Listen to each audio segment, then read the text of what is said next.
Well, in case you missed it, Diddy somehow oiled his way out of court. And it just shows, yet again, unsurprisingly, that with money, power, good lawyer, and just a little bit of witness tampering, you yourself could get free of any charge. I mean, I can't say that I'm like too surprised. Like, we've seen this time after time with celebrities, with powerful politicians, that somehow they just manage to get their ways out of things. Serious situations that normal people, they would face years and years and decades in prison.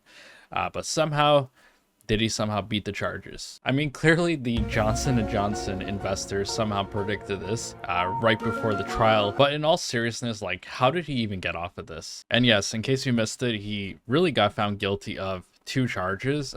He got charged with everything from racketeering to transporting, and the 2 charges he got found guilty of are pretty much like the most minor charges that you could be found guilty of when it comes to this case.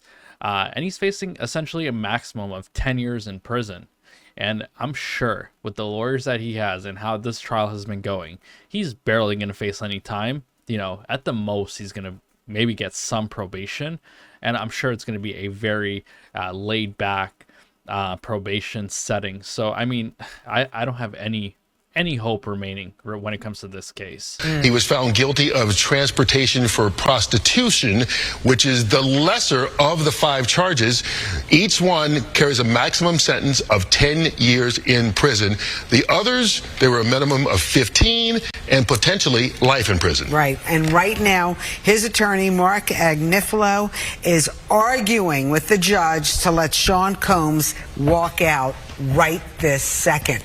But I mean, at least he got denied bail, so I mean that's a positive thing. I don't have to lock up my baby oil as yet until October for when he's officially sentenced. But I mean, denying him bail isn't much justice, if anything. So he's gonna have to spend some more time in a jail cell. But it does, at this point, doesn't matter. He's being pretty much everything that's serious in this case. I mean, it's so funny because if you follow this trial, I mean, his lawyers didn't even try defending him.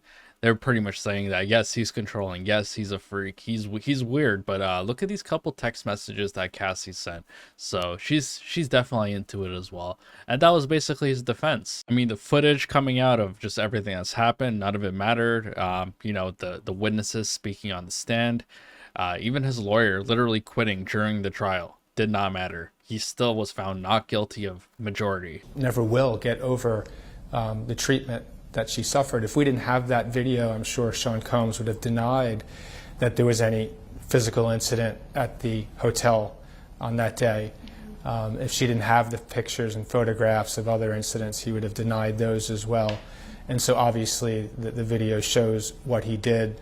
The you know, her views and the general public views, I think, uniformly were disgusted by what was on that. I mean, personally, I lost faith in the justice system a long time ago. This has just been one of the most unbelievable examples so far of just, you know, power and influence somehow getting you off serious charges. And yeah, I'm pretty disappointed in the outcome of this because in my eyes, I thought he was guilty of a majority of what he was being accused of. But at the end of the day, it doesn't matter what I think. It doesn't matter what majority of people think.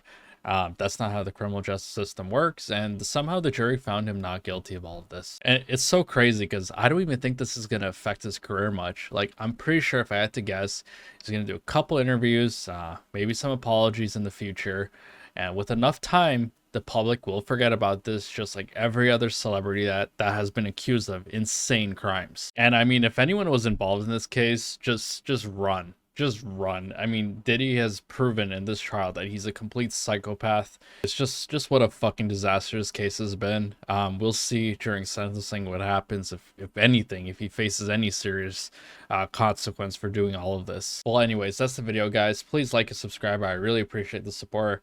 And yeah, I guess Diddy was just too slippery for the justice system.